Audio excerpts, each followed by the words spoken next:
the channel for westerns and more.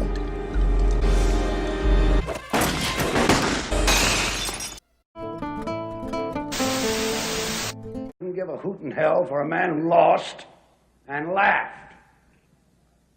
That's why Americans have never lost and will never lose a war. Because the very thought of losing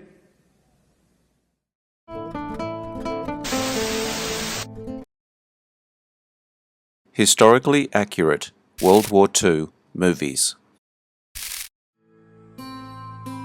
Accuracy in a movie is important, especially in a genre like war. It goes to credibility of the filmmakers. Whenever a World War II themed movie comes out, there is a whole following of the subject that are going to view it with a very critical eye. Today we will take a look at some examples of older and recent World War II movies, based on how accurate they are. If you enjoyed this video, hit the notification button to get my new videos. If you want to check out my many other videos, head over to my channel. The link is in the description. Let's get into it in no particular order.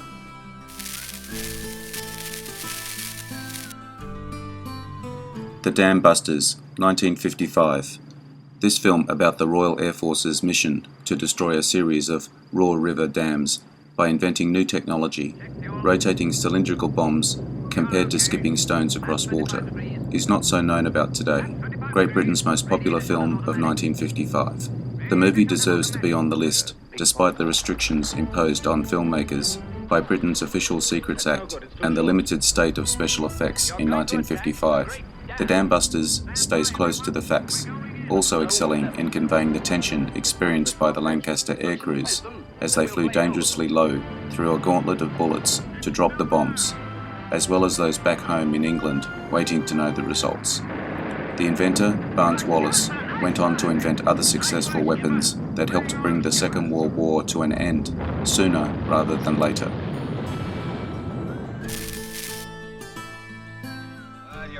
The Longest Day, 1962. This epic movie, directed by American, English and German directors, is a rendition of Cornelius Ryan's 1959 classic book. The main focus of this film is the D-Day attacks, and not any individual participant, almost all played by A-list movie stars: John Wayne, Henry Fonda, Sean Connery, Robert Mitchum and Richard Burton, amongst others. The filmmakers saved some money by filming in black and white, otherwise they did not skimp on producing the events as accurately as possible, despite the technology of the day. Even so, the landing on Omaha Beach is compared to Steven Spielberg's gruesome version in the movie Saving Private Ryan, lacking its accuracy and intensity. However, The Longest Day remains the classic film of the war's most important day, winning 2 Academy Awards, one for special effects and another for Best Black and White Cinematography. In size, in scope, in suspense, Tora, Tora, Tora, 1970. This film got it right, despite critics at the time panning it for being dull due to poor character development. However, that was the point. It was not meant to be about specific personalities, rather about the event itself. 2 Japanese directors shot their part of the story, while Richard Fleischer directed the American sequences, added credibility to the film's accuracy. One reason it still holds up so well: the Japanese scenes that were cut from the original release are now available on a more recent DVD release. Nominated for 5 Academy Awards, winning 1 for special effects. Foi de destruir a frota americana no Pacífico e sua base, imediatamente depois da declaração de guerra. Patton, 1970. This important movie, directed by Franklin J. Schaffner, released in the midst of America's most controversial war, remarkably, both pro- and anti-Vietnam War hawks found things to appreciate in this movie, with almost everyone praising George C. Scott's masterful embodiment of George S. Patton in all his complexity.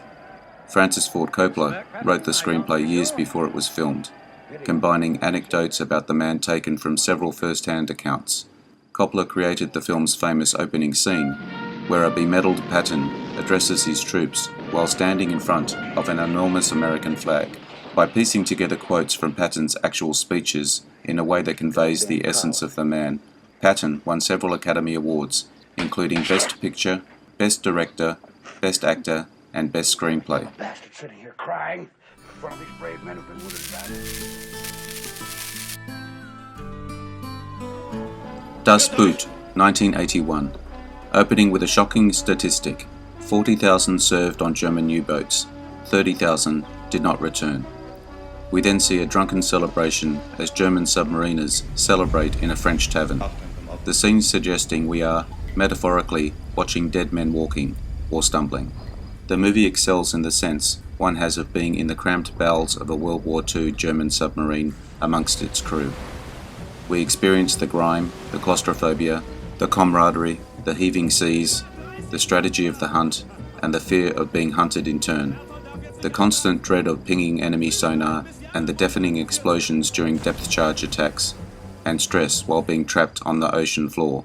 A visceral experience, leaving us with the realization that this was what life was really like for the crew on a German U-boat.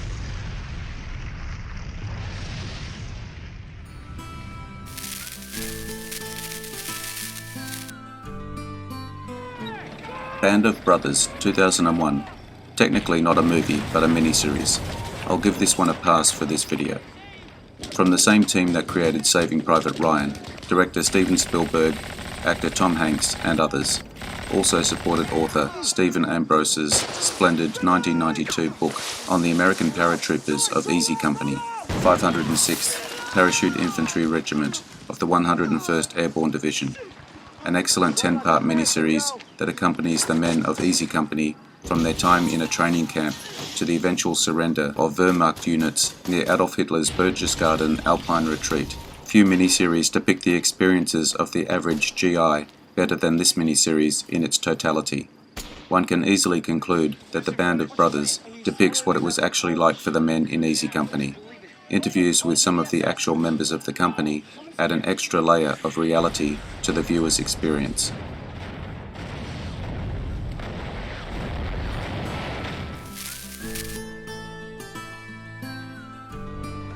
Downfall, 2004. In this telling of the end of Adolf Hitler and his regime, Downfall recounts the Führer's deranged last few days while held up inside his Berlin bunker, based in part on the memoirs of Charles Jung, one of Hitler's secretaries, also in the bunker. This film is compelling despite the diabolical person at its heart. The makers of Downfall tried to humanize history's most evil and well-known mass murderer. Viewers are left to work out for themselves how Hitler had come to pass. Swiss actor Bruno Ganz was justly praised for his role of Hitler. The film was nominated for Best Foreign Film of 2004. The movie is contentious in and outside Germany, for a complex depiction of Hitler as someone more than a monster. Alle erforderlichen Vorkehrungen für die Beseitigung meiner sterblichen Überreste zu treffen. Letters from Ewajima, 2006. Clint Eastwood's films presenting the Ewajima campaign can be difficult to watch, in the same way that Saving Private Ryan and Das Boot are hard to watch. Like those movies, it conveys the horrors of battle, yet does so from the Japanese view, considering that all the Japanese characters shown in the film died in the battle, and that those in the movie that survived are fictional characters. It isn't completely accurate in the literal sense, but excels in accuracy, capturing the horror of combat for the Japanese soldier.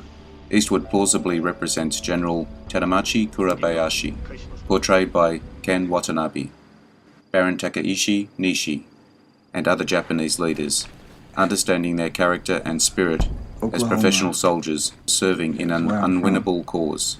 Letters from Iwo filmed back-to-back with his companion piece movie, Flags of Our Father, also released in 2006. Depicting the battle from the American side, excels in explaining the true nature of combat in the Pacific Theatre, in all its brutality and cruelty. Letters from Iwo won an Academy Award for Best Sound Editing.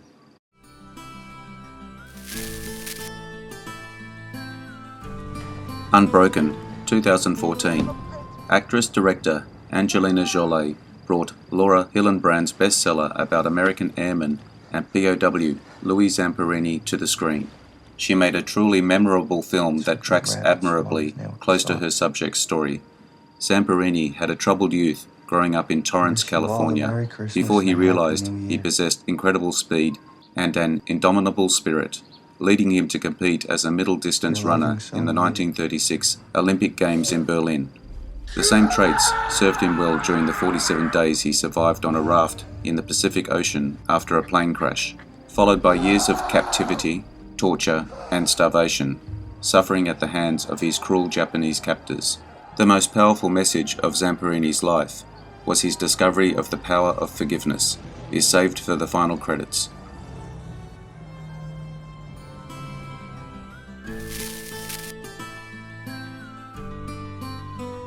Dunkirk, 2017.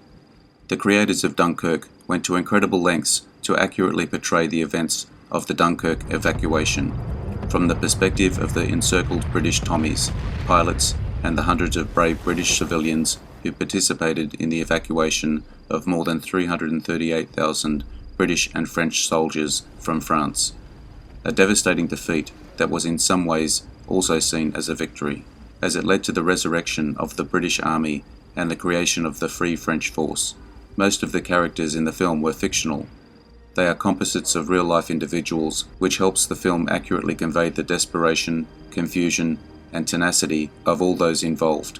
Dunkirk won Academy Awards for Best Film Editing, Best Sound Editing, and Best Sound Mixing. Honourable mentions: The Story of G.I. Joe, 1945, Battleground, 1949, To Hell and Back, 1955, The Bridge on the River Kwai, 1957, The Great Escape, 1963, PT 109, 1963, Midway, 1976, Schindler's List, 1993, Saving Private Ryan, 1998, Conspiracy, 2001, The Great Raid, 2005.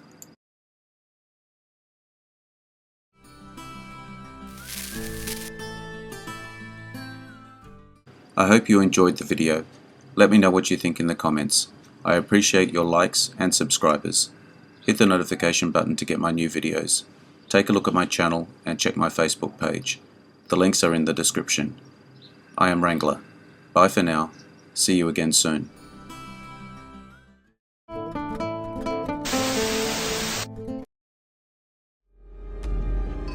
The channel for westerns and more.